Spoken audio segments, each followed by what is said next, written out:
हाँ जी, good morning all and welcome to our CA inter fast track law batch. ये आज हम पहले से कि 7 चैप्टर स्टार्ट करें, 6 चैप्टर कंपनी एक्ट में कर चुके हैं रिवाइज। आज पहले रिवीजन का प्लान कि बच्चों ने घर पे रिवाइज कैसे करना है, लगे आज डिस्कस कर लेते हैं सर।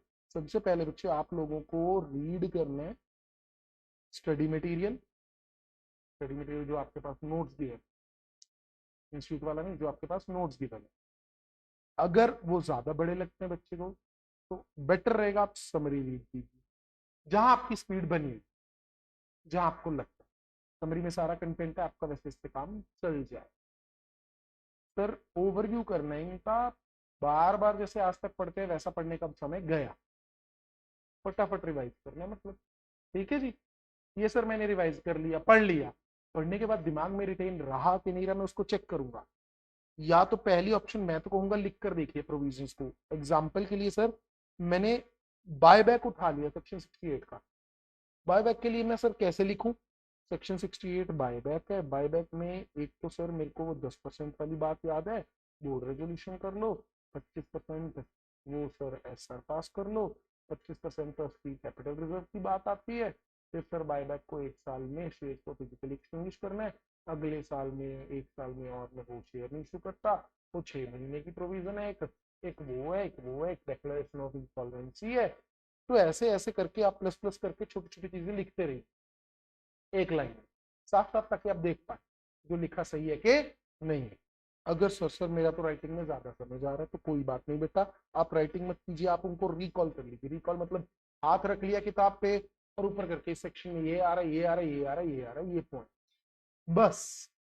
सर ये मेन पॉइंट सारे सिलेबस एक ही बार में, पहले अदर लॉज उठा लिए या पहले कंपनी और कन्वीनियंस। अभी जैसे तुम लोगों को कंपनी से चल रहा है, आप लोग इसको अदर लॉज के लिए स्टार्ट भी कर सकते हो, कोई दिक्कत नहीं है। आप इसको अदर लॉज के लिए स्टार्ट कर लो। फिर अगर सर मेरे को लगे यार कि कोई पार्ट ऐसा है जो मैं लिख ही नहीं पा रहा हूँ, जैसे सेक्शन 42 आ जाता है, मोस्टली बच्चे गिरते हैं उसमें, फिक्टिशियस बिल मैं नहीं लिख पा रहा हूँ, तो कोई बात नहीं बच्चे, उसको आप पूरा लिख लीजिए। ऐसा लिखने में भी हमें कोई दिक्कत नहीं है। आफ्टर दैट सर, ये आपने पहले सब कुछ पढ़ा पहले पॉइंट में, दूसरे पॉइंट में प्रैक्टिकली आपने इसको क्या किया बेटा? रिवाइज। अब सर मैं तैयार हूं एग्जाम के, तो अब बेटा जितनी भी केस स्टडीज है कहाँ दी हुई है? आपके मटेरियल में आपको केस स्टडीज दी है। Okay sir, new study material May 21 onward के एंड में, हर चैप्टर के एंड में कुछ केस स्टडीज दी है, वो करिए। और सर आरटीपी एमटीपी के पास्ट क्वेश्चन उठाइए। सही है, यानी कि एक क्वेश्चन बैंक आप बनाकर रिवाइज कीजिए। तो मेरे को ये सारे अब क्वेश्चन देख क्या करने, थर्ड काम मैंने क्वेश्चन बैंक, पहले सिलेबस को पढ़ा, दूसरे नंबर पर उसको रिकॉल किया, तीसरे पर मैं सारा क्वेश्चन बैंक वगैरह पढ़ूंगा। फिर अब मैं पेपर देने के लिए तैयार हूँ, मैं सभी इंपॉर्टेंट क्वेश्चन देख चुका हूँ। बेटा पास पेपर उठाओ और उसको सॉल्व करो जैसे कि आप एग्जाम दे रहे हैं, घड़ी के साथ साथ। घड़ी के साथ साथ कैसे सर? बच्चे आपके पास टोटल समय है 180 मिनट, 3 घंटे इंटू 60 कर दिया मैंने, क्योंकि 60 मिनट चल रहे हैं आजकल, है ना? तो ये 180 मिनट है, पेपर है मेरा 80 मार्क्स का, 20 का प्रैक्टिकल है, ये और नो। अबे +2 में था वो, हाँ कर देते हो। 100 मार्क्स का पेपर है, 100 में से 30 का ऑब्जेक्टिव है। कितनी देर में सॉल्व कर लिया था ईमानदारी?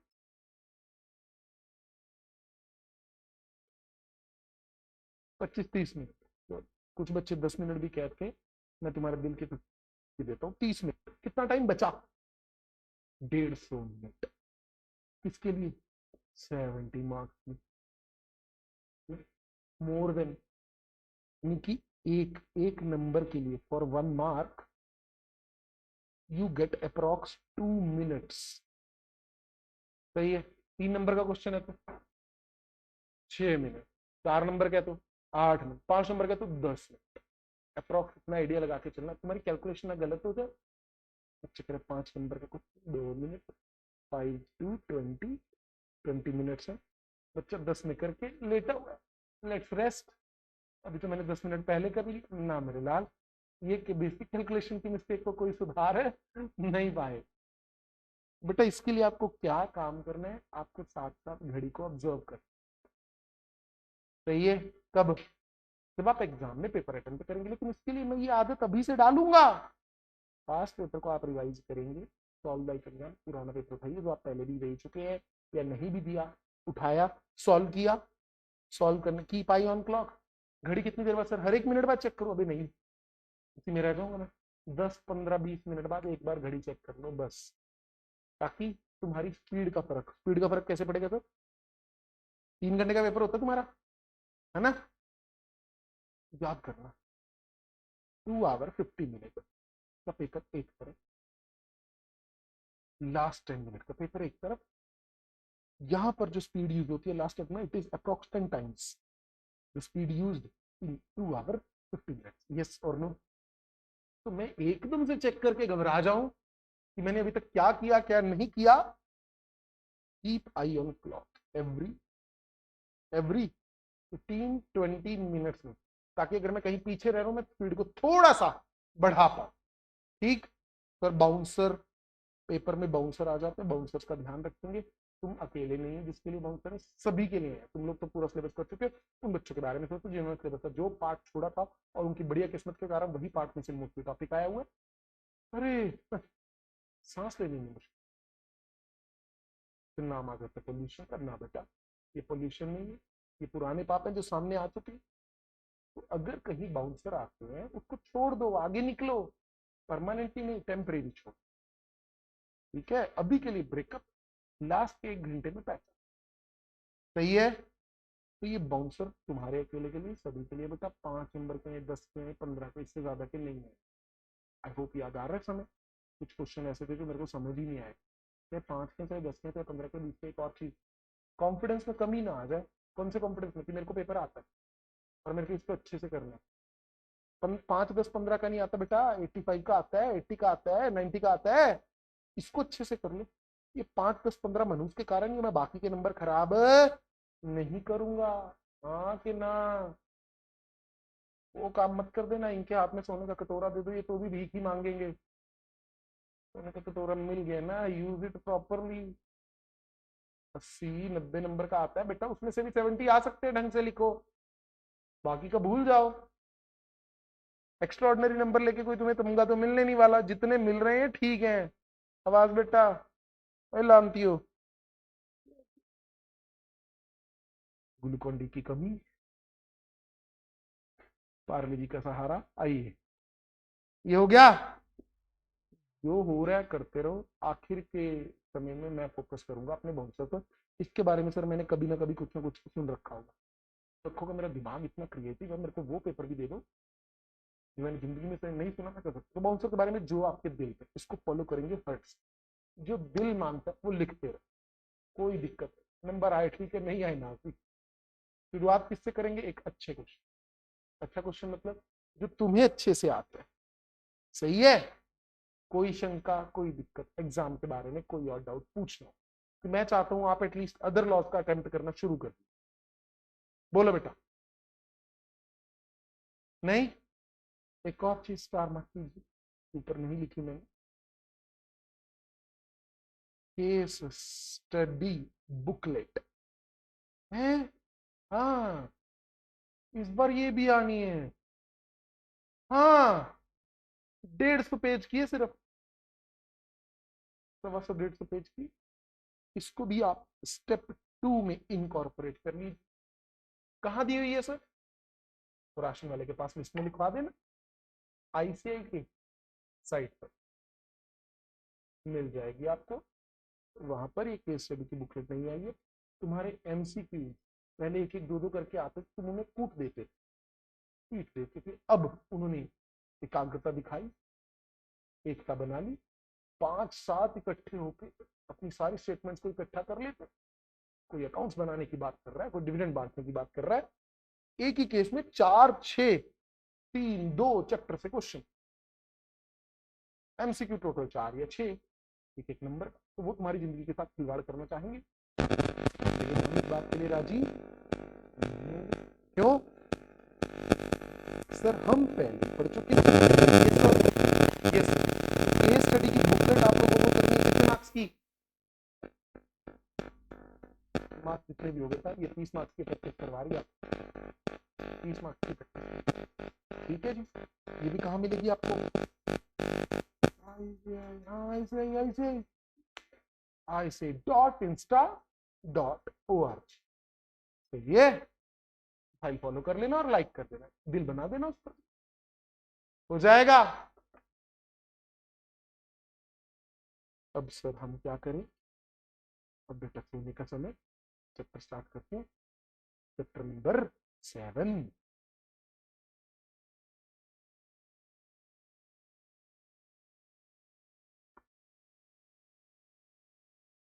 चैप्टर 7 कौन सा?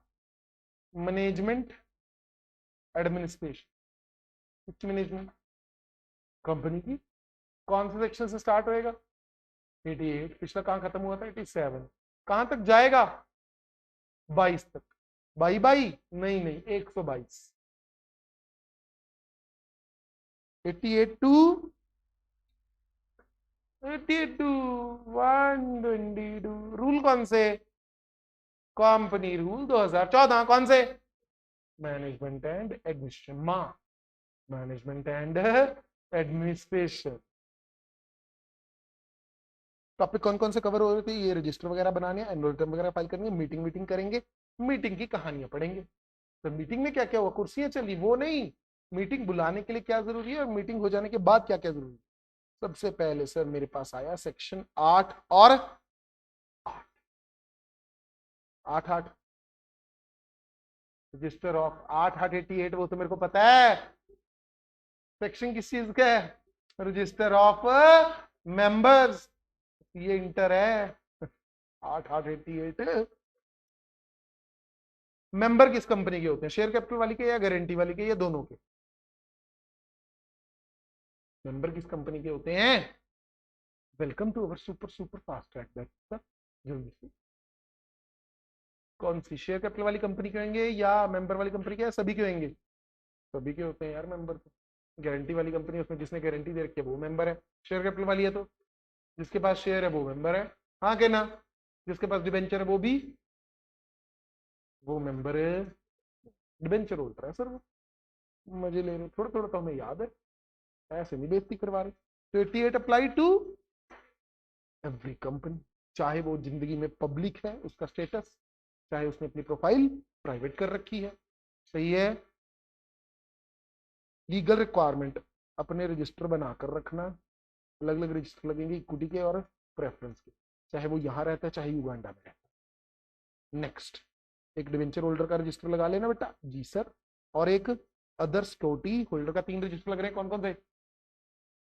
Member, debenture, other security holder. Main companies में 2 ही सिक्योरिटीज डिस्कस कर रहे हैं इंटर लेवल पर। कौन कौन सी? शेयर डिवेंचर, बाकी तुम्हारा फेवरेट अदर। कितने दिन में एंट्री करनी है? 7 दिन में। 7 दिन कब से? या तो अलॉटमेंट कर रहे हो या ट्रांसफर कर रहे हो, जब भी उनकी अप्रूवल हुई। या क्या कर रहे हो? अलॉटमेंट या ट्रांसफर। कहां रखनी है रजिस्टर?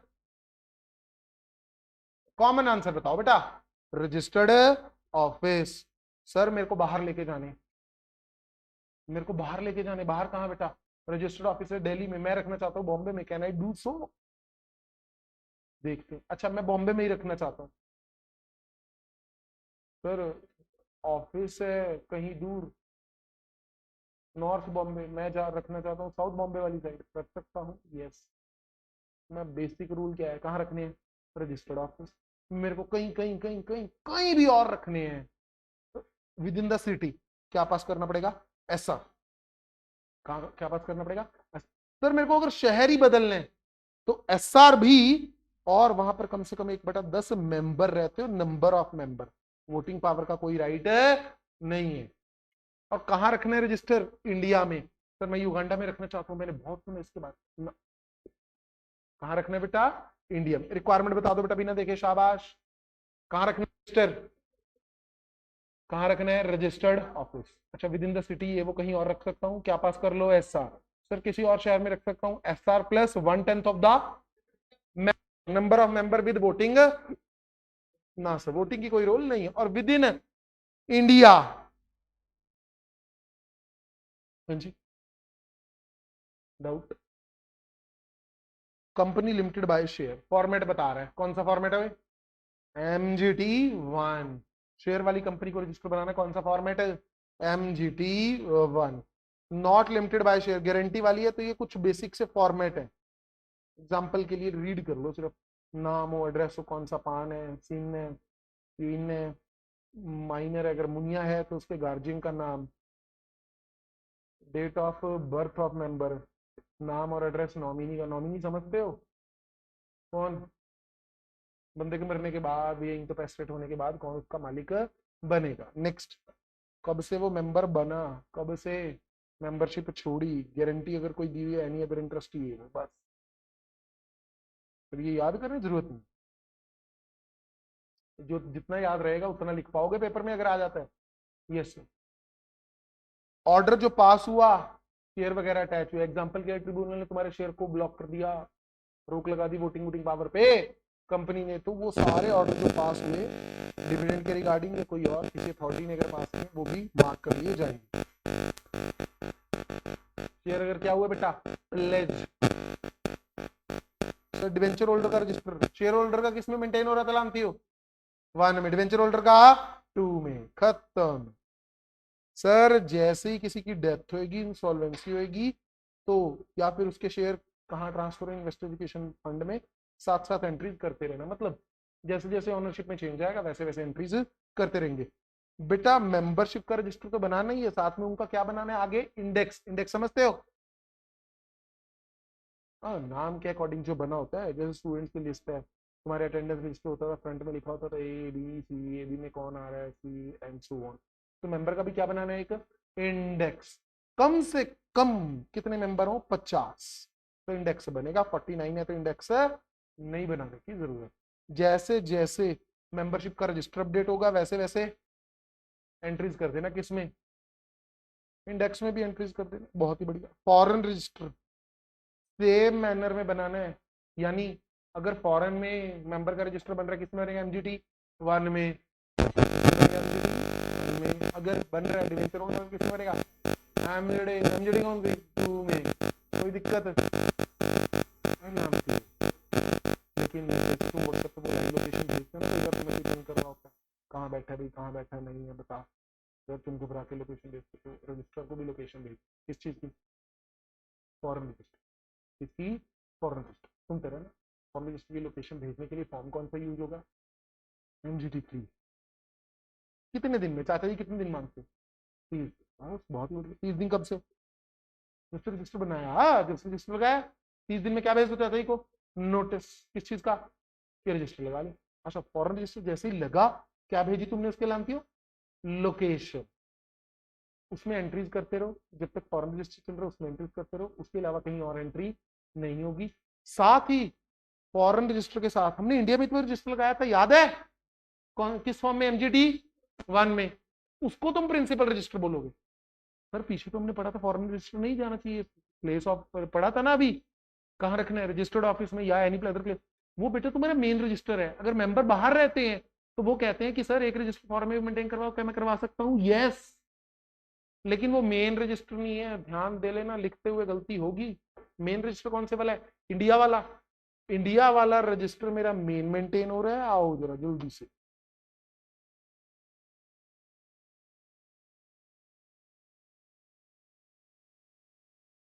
इंडिया में मेन रजिस्टर लगाया, काला अक्षर समझ आ रहा है भैंस बराबर?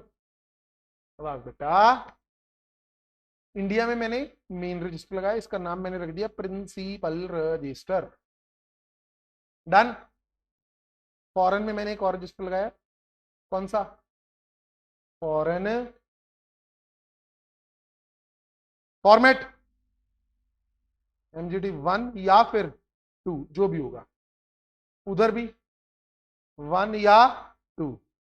इसकी लोकेशन MGT3 में। किसको भेज दी? ROC को। 3 नंबर में। कितने दिन में? 30 डेज। अब जैसे जैसे इसमें एंट्री हो रही है, कहता प्रिंसिपल रजिस्टर तो है ही, रजिस्टर 1, रजिस्टर 2, जैसे जैसे इसमें एंट्री हो रही है यहाँ पे एक डुप्लीकेट रजिस्टर लगाओ। कौन सा रजिस्टर? Duplicate register. इस रजिस्टर का नंबर आ गया 3। जैसे जैसे इसमें एंट्री हो रही है 15 दिन में इंडिया में भेजते रहो, वैसे वैसे यहाँ पर एंट्री करते हैं, कहानी करते, ठीक है, वैसे वैसे यहाँ पर एंट्रीज करते रहो। कल को सर मेरे को इसको बंद करना है, क्या करना है, इसको बंद कर दो, क्या दिक्कत है, किसको बंद करना है, फॉरेन रजिस्टर। जैसे ही करोगे बंद बेटा, इसकी सारी एंट्रीज कहाँ शिफ्ट हो जाएंगी, प्रिंसिपल रजिस्टर। या फिर मान लो मैंने यूके में ही 2 जगह रजिस्टर लगाया हुआ, तब मैंने एक जगह कर दिया। अब तो बेटा आइदर इन फॉरेन रजिस्टर और sorry either in principle register और इन अदर फॉरेन रजिस्टर, किसी और फॉरेन रजिस्टर। जब एक एंट्री यहाँ पे हो रही है, कहीं और एंट्री नहीं होगी, सिर्फ डुप्लीकेट में उसकी कॉपी बन रही है। एंट्री एक ट्रांजेक्शन की 2 जगह नहीं करनी है। कोई नया मेंबर बना, यूके में भी एंट्री कर रहे हो, यूएस में भी कर रहे हो ना, कहाँ करनी है, सिर्फ यूके में, और उसकी कॉपी कहाँ मेंटेन करके रखनी है, इंडिया में। कोई शंका, आवाज बेटा। अब आया सर सेक्शन 90। कौन सा सेक्शन, 90 क्या है sir, beneficial owner. Beneficial owner समझते हो क्या, हरमन के पास बहुत सारे पैसे, ठीक, हरमन ने हरलीन को पैसे दे दिए, तो ले भाई एक काम कर, तू अपने नाम पे शेयर खरीद। मनी किसने सप्लाई की बेटा, हरमन ने। हरलीन ने कंपनी में शेयर खरीदी। बेटा who is Harleen, registered owner. Dividend विविडेंड आएगा वो किसको मिलेगा प्रैक्टिकली, हरमन को। Harman is the beneficial.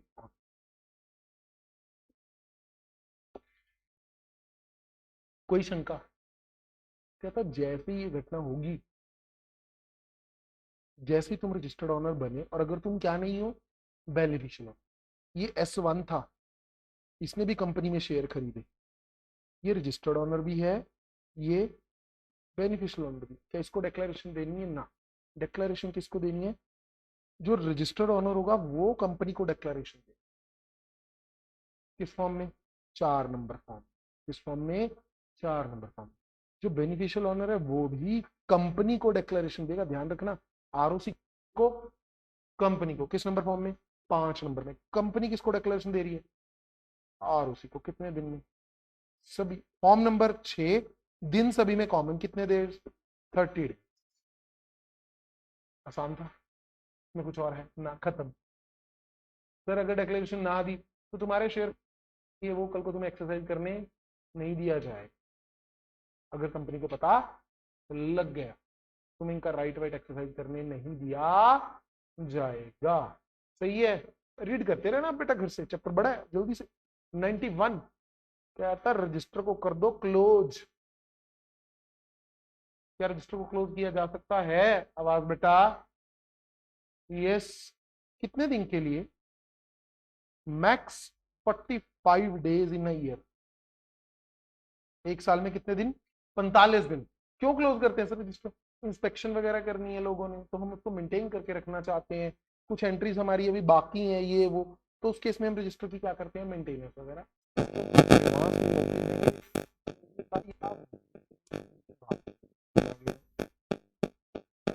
के बाद 7 दिन पहले नोटिस दे दो, किस चीज का, कि रजिस्टर बंद रहेगा। मैक्सिमम कितने दिन रह सकता है, 45 दिन। सर 45 दिन इकट्ठे रह सकता है ना, 30 डेज इन अ शॉट,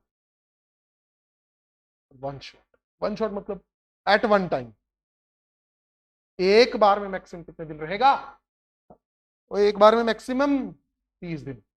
एक बार में 45 दिन रह सकता है ना, एक बार में 20 दिन रह सकता है, यस। फिर अगली बार में 25 दिन रह सकता है, यस। फिर अगली बार में 30 दिन रह सकता है ना। टोटल कितने दिन है मैक्सिमम एक साल में, 45। ये क्लोज रखो, और सर न्यूज़पेपर में खबर छपवा दो। हाँ के ना, कौन से न्यूज़पेपर याद कर लो, इंग्लिश वर्नैक, बस इंग्लिश लैंग्वेज वर्नैकुलर लैंग्वेज, जहाँ रजिस्टर्ड ऑफिस है वहां पर सर्कुलेट हो रहे हो, उन न्यूज़पेपर में एडवांस में ये खबर छपवा दो। उस दौरान सर रजिस्टर जितनी देर क्या है बेटा, क्लोज, इंस्पेक्शन के लिए अवेलेबल नहीं रहे। कौन सा सेक्शन होगा बेटा, 90 का।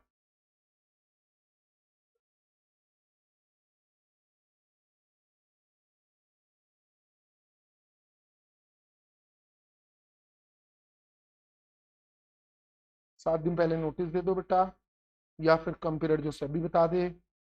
प्राइवेट कंपनी के केस में सभी मेंबर को नोटिस जाएगा।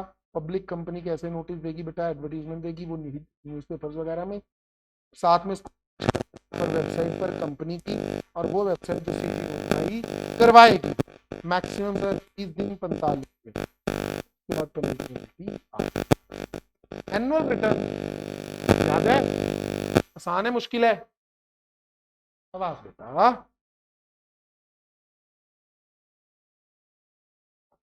याद है एनुअल रिटर्न कि नहीं?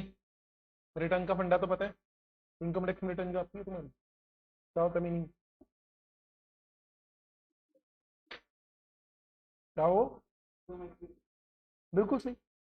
पूरे साल में मैंने जो कमाया उसका डाटा मैंने देना है किसको? इनकम टैक्स वालों को। यहाँ पर सर एनुअल रिटर्न, मैंने पूरे साल में जो कंपनी से जुड़ा हुआ काम किया इसकी डिटेल देनी है मेरे को। सर किस डेट के फैक्ट, इनकम टैक्स में किस डेट के फैक्ट बताते हो? अप टू 31 मार्च। यहाँ पर भी कब तक के बताने? Up to 31 March.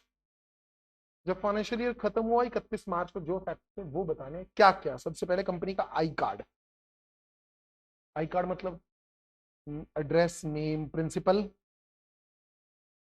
Business activities क्या क्या काम करिए। फिर उसके होल्डिंग सब्सिडरी एसोसिएट की डिटेल, एचएएस बस, होल्डिंग एसोसिएट और सब्सिडरी की डिटेल। उसके बाद सर बैलेंस शीट के आइटम्स वगैरह शुरू हो जाती है। क्या? उसके शेयर, डिबेंचर की बातें और अदर सिक्योरिटीज की बातें, और सर शेयर होल्डिंग का पैटर्न। क्या क्या बातें? अरे बोलो जल्दी से। Share, debenture holder, other security holder, और शेयर होल्डिंग का पैटर्न। कौन से डीवीआर है, कौन से सिंपल है, कौन कितने इक्विटी है, कितने प्रेफरेंस। फिर इनडेटनेस, की इनडेटनेस होती है? नो सर, बैंक से लोन वोन ले रखा है। ओके। फिर सर इनमें मेंबर में, डिबेंचर होल्डर में जो चेंजेस आए कब से, किस किस में बेटा? सिर्फ मेंबर और डिबेंचर होल्डर की एक तो डिटेल दो। ऊपर क्या बताया था बेटा? शेयर और डिबेंचर। अब क्या बता रहे हैं? होल्डर्स और मेंबर की डिटेल प्लस प्लस चेंज आया जो इनमें कब से? पिछले साल से। पिछले साल कब? From the closure of last financial year. अभी ऑनर्स वगैरह की बात है। क्या क्या? प्रमोटर, डायरेक्टर और केएमपी, और उनमें जो चेंजेस आए। सही है बेटा। चेंजेस किस में आए ध्यान देना। प्रमोटर में जनरली कोई चेंज नहीं आता। चेंज किस में? या तो डायरेक्टर में या ये। खत्म। उसके बाद सर मीटिंग्स हुई किस किस की? मेंबर की, उनकी किसी क्लास की, बोर्ड की, उनकी कमेटी की, और साथ में उनकी अटेंडेंस दे दो। क्या दे दो? उनकी अटेंडेंस। फिर इनकी तनख्वाह की बात आ गई बेटा, रेमुनरेशन वगैरह। फिर ये तुम्हारे पाप और फिर तुम्हारे पुण्य। पाप पुण्य कैसे? कौन से सर तुम्हें पापों के लिए पेनल्टी या पनिशमेंट लगी, और कौन से की तुमने कंपाउंडिंग करवा ली या अपील कर रखी है? कितने अपराध अभी बाकी चल रहे हैं, कितने तुमने माफ करवा लिए हैं, कंपाउंडिंग करवा लिए। अगला केस, सर इस साल तुमने कितने कंप्लायंसेस किए, उनके जो सर्टिफिकेट। नेक्स्ट ये फिरंगी इन्वेस्ट। फिर तुम्हारा फेवरेट, सच अदर मैटर्स। फटाफट शुरू हो जाओ। क्या क्या था? सबसे पहले कंटेंट्स ऑफ एनुअल रिटर्न, बहुत बार एग्जाम में पूछा गया। सबसे पहले I card sir. I card में नेम, रजिस्टर्ड ऑफिस का address, principal business activities, holding, associate and subsidiary. फिर बैलेंस शीट की बातें आई थी, 3 पॉइंट से जल्दी से। Shares, debentures, other securities and share holding pattern. फिर इनडेटनेस, फिर change, share holder and debenture holder, उनमें चेंज। फिर आई बातें जो कंपनी को चला रहे हैं, प्रमोटर, डायरेक्टर और केएमपी, और चेंजेस किसमें? प्रमोटर और डायरेक्टर में ना सर, डायरेक्टर और केएमपी में। फिर मीटिंग जो इनकी हुई, मीटिंग कौन सी? मेंबर की, उनकी किसी क्लास की, बोर्ड की, कमेटी वगैरह की, और उनकी अटेंडेंस डिटेल। और रेमुनरेशन किस किस की? Promoter, director, KMP, director, KMP, director और केएमपी। और पेनल्टी या पनिशमेंट लगी जो साल के दौरान, वो आ जाएगी। और कंप्लायंसेस जो की है उनका सर्टिफिकेट। और फिरंगी फॉरेन वाली इन्वेस्टमेंट सही है, ऐसे ही याद रहेगा। फिर लास्ट में other particulars as may be prescribe. कौन साइन करेगा एनुअल रिटर्न को सर? एक director plus CS. Sir CS तो देखो ध्यान दे लेना, अब दिमाग में फिक्स करना शुरू करो। सीएस सिर्फ लिस्टेड के लिए जरूरी है, बाकी के लिए जरूरी नहीं है। लेकिन एनुअल रिटर्न कौन फाइल कर रहा है बेटा? Every company shall prepare annual return. हर कंपनी को बनानी है। किस पर्टिकुलर्स के लिए? जो फाइनेंशियल के क्लोज में थे। किस फॉर्म में? कितने फॉर्म कर लिए बेटा तुमने? 6 कर लिए। 1 में शेयर के रजिस्टर का फॉर्मेट, 2 में डिबेंचर होल्डर का, 3 में नोटिस गया रजिस्टर को, 4 में ना 4 में 3 में नोटिस गया लोकेशन का बेटा, 4 में रजिस्टर्ड मेंबर डिक्लेरेशन दे रहा है कंपनी को कि मैं रजिस्टर्ड ऑनर तो हूं लेकिन मैं बेनिफिशियल ऑनर नहीं हूं। और 5 में बेनिफिशियल ऑनर डिक्लेरेशन दे रहा है कंपनी को कि मैं बेनिफिशियल तो हूं लेकिन रजिस्टर्ड नहीं हूं। 6 में कंपनी आरओसी को डिक्लेरेशन दे रही है। सही है। After that sir signing. Signing के केस में बेटा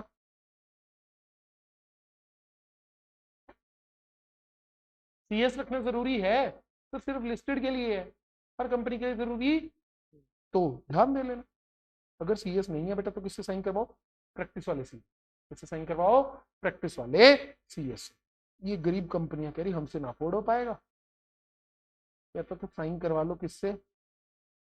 डायरेक्टर से तो करवाओगे ही, प्लस सीएस से। अगर सीएस नहीं है तो किससे करवाओ? एक डायरेक्टर, दोनों में से एक कर लेगा, आइदर सीएस और डायरेक्टर। जनरली होता नहीं है तो ये किसके थ्रू साइन करवा लेते हैं? डायरेक्टर। कौन कौन कंपनी? गरीब कंपनी कौन कौन सी? ओपीसी और small company. Certification of annual return, certification समझते हो? सर्टिफिकेट लो कि सारे इसमें जो फैक्ट दिए हैं बिल्कुल सही है।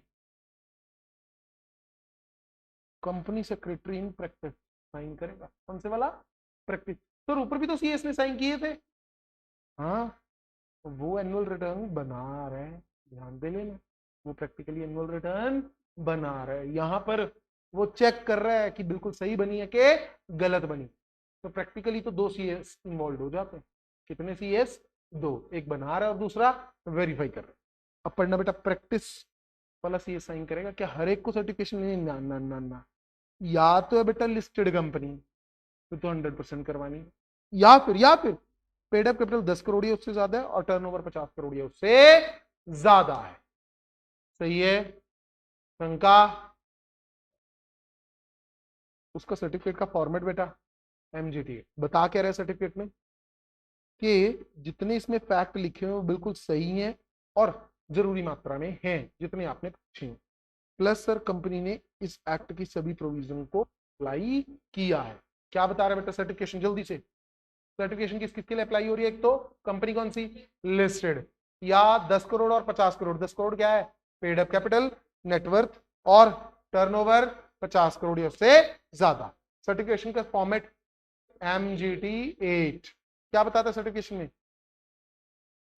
फैक्ट्स सही है, एडिक्वेट है और इसके अलावा और क्या बता रहा है कि कंपनी ने एक्ट की सभी प्रोविजन को कंप्लाई किया। आगे आ जाओ। एक्सट्रैक्ट भी बनानी है एनुअल रिटर्न की। एक्सट्रैक्ट का मतलब क्या होता है बेटा? समरी। एवरेज प्रोस्पेक्टस याद है? बड़े प्रोस्पेक्टस की जगह छोटू। इसी तरह एनुअल रिटर्न की भी एक समरी बनेगी। वो किस फॉर्मेट में बनेगी? एमजीटी 9। उसको किसके साथ अटैच कर देना है? बोर्ड रिपोर्ट के साथ। कितने साल संभाल के रखनी है? 8 साल संभाल के रखनी है एनुअल रिटर्न।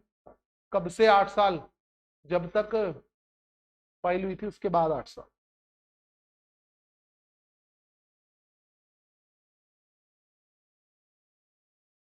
और सर और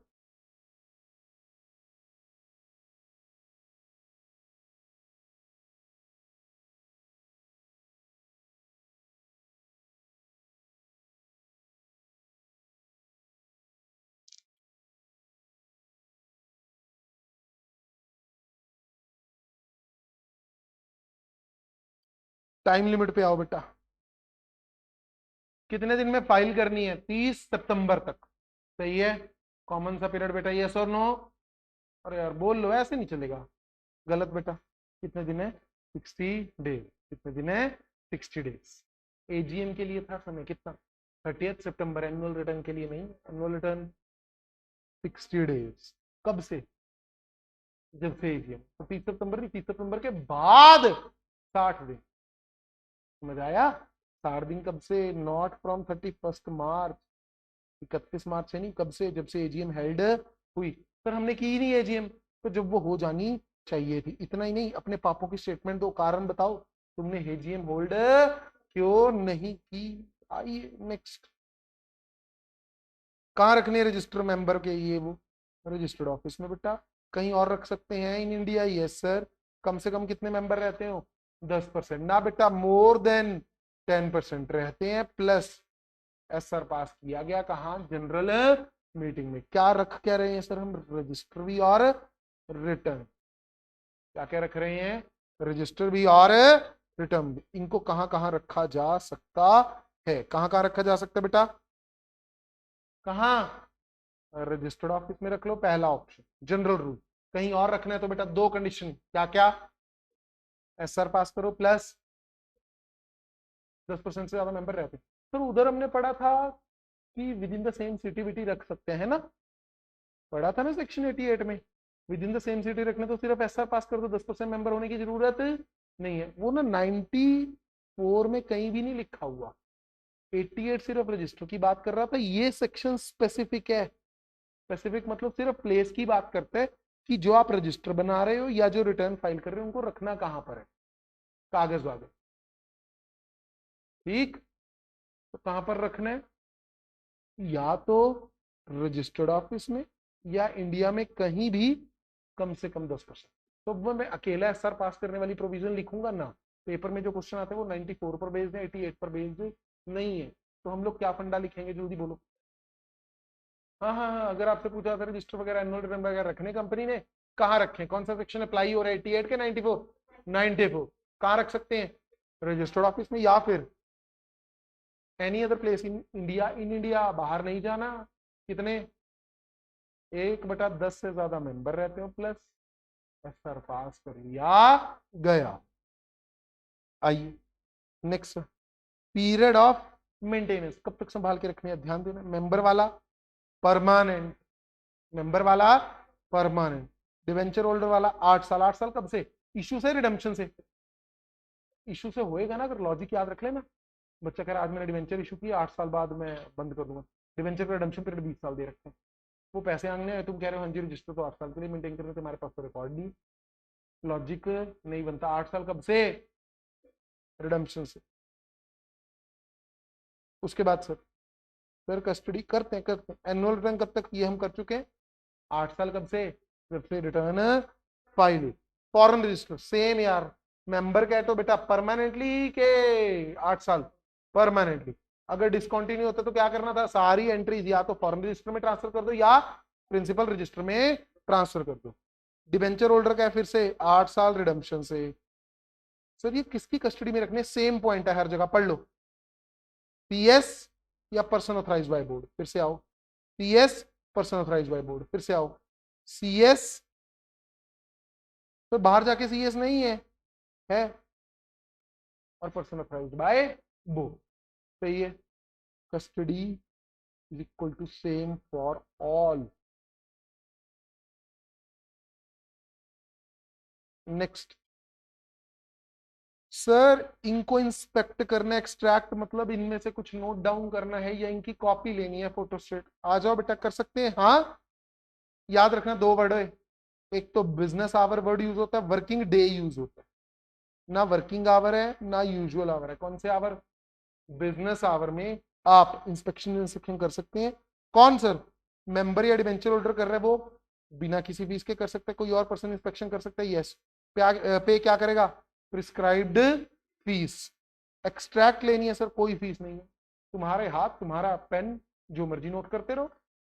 सर कॉपी लेनी है, कॉपी के लिए सर फीस है, सभी के लिए। कॉपी में सर हमारी फोटोस्टेट मशीन चलेगी तो हम कॉपी के चार्जेस लेंगे। आइए, no inspection to be made, inspection नहीं होगी कब, अगर रजिस्टर बंद पड़ा है, सेक्शन 91 याद आया। अभी तो किया था कितने दिन, 30 दिन या 45 दिन। अगर नोटिस वोटिस देके बंद कर रखा है उस दौरान कोई इंस्पेक्शन नहीं होगी। और सर कुछ ऐसे पर्टिकुलर्स भी हो सकते हैं जो हमने एग्जाम पे कर रखे हो, उनकी इंस्पेक्शन हम अलाउ ही नहीं करेंगे। तो पर्टिकुलर सूचना हम सभी को देना नहीं चाहते, प्राइवेट रखना चाहते। Time period for inspection every business day. Working day, business क्या था, आवर्स। वर्किंग डे कम से कम कितने घंटे, 2 घंटे। वैसे वो रीजनेबल टाइम जो बोर्ड डिसाइड करे, अदरवाइज कम से कम कितने घंटे रखने हैं इंस्पेक्शन के लिए, 2 घंटे। Fees, member debenture holder free में सर, विदाउट फीस। चेहरे पर इनके स्माइल आ चुकी है। बाकी कोई भी करना चाहता है, ध्यान दे लेना, कौन, any other person. Any other person कौन हो सकता है, क्रिएटर हो सकता है, डायरेक्टर हो सकता है, कोई भी हो सकता है। ये करना चाहते हैं तो बेटा सिर्फ सिर्फ सिर्फ जो रेट आर्टिकल में लिखा हो, अदरवाइज मैक्सिमम 50 रुपए। एक्सट्रैक्ट के लिए कोई फीस नहीं थी, मैं पहले बता चुका हूँ। कॉपीज के लिए मैक्सिमम फीस 10 पर पेज और एज स्पेसिफाइड इन आर्टिकल। बच्चों का गरीब क्वेश्चन आता है, 10 पर page sir, single side, one side, coloured है, ब्लैक एंड व्हाइट है। फोटोशॉप का कारोबार थोड़ी कर रहे हो तुम, जानती हो तुम, 10 पर पेज लिखते ना, वो समझ जाएगा। कॉपीज कितने दिन में सप्लाई हो जाए, पेमेंट के 7 दिन में। सर हमें अलाउ नहीं कर रहे, कंपनी रिफ्यूज कर रही है इंस्पेक्शन, कोई बात नहीं, रोज जाके कहा पीजी ऑर्डर कर देगी, इमीडिएट इंस्पेक्शन साथ के साथ कॉपीज देने के लिए बोल दे। आ गया हो सर ये register etcetera to be evidence. Register वगैरह जो तुम बनाते हो, प्राइमा फेसाई एविडेंस है कि सब काम ठीक नहीं हुआ, हुआ है, सब काम ठीक हुआ है। उसके बाद आया सर ये मीटिंग के रिक्विजिट्स। हाँ जी, मीटिंग के रिक्विजिट्स, क्या रिक्विजिट है, प्रॉपर अथॉरिटी से बुलाई जाए, कौन, मीटिंग। प्रॉपर अथॉरिटी मतलब कौन कौन बुला सकता है, याद है, आज लॉजिक कर लो इसका। प्रॉपर अथॉरिटी मतलब या तो बोर्ड ने बुलाई हो, एक डायरेक्टर नहीं बुला सकता, या फिर मेंबर ने बुलाई हो, या फिर ट्रिब्यूनल ने बुलाई। दो तरह की मीटिंग थी, कौन कौन सी, एजीएम जो साल में एक बार होगी, सारे साल के कांड डिस्कस करने के लिए, ईजीएम जब कभी जरूरत लगे। बोर्ड कौन कौन सी मीटिंग बुला सकता है, एजीएम भी और ईजीएम भी। मेंबर ईजीएम बहुत ही बढ़िया, याद है बच्चों को फास्ट ट्रैक में, बहुत ही अच्छी बात। ट्रिब्यूनल एजीएम भी और ईजीएम भी।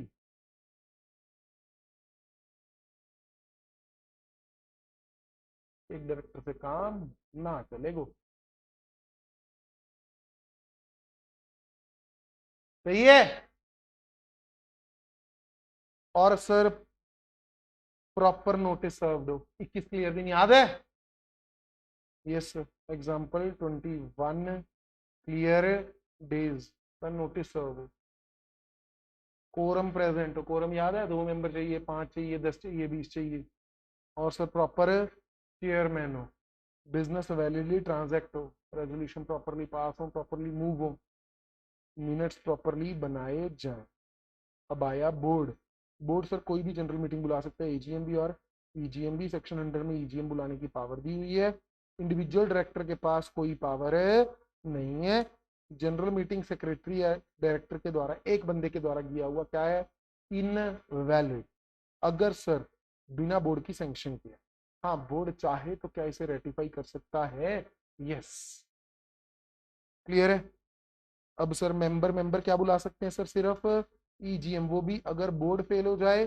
पहले वो किसको बताते हैं, बोर्ड को, कि क्या बुला लो, ईजीएम। बोर्ड फेल हो जाए तो मेंबर खुद बुला सकते हैं। ट्रिब्यूनल हाँ वो दोनों बुला सकते हैं, ईजीएम भी और एजीएम। डन। अब आया सर सेक्शन 101, कंटेंट बढ़िया है, होमवर्क लिख लो बेटा, 101 से 110 तक पढ़ के आना। अगले 20 पेज, 20 25 30 पेज, 20 में 30 पेज रीड करके आना। कल इनको आगे डिस्कस करेंगे। Thank you.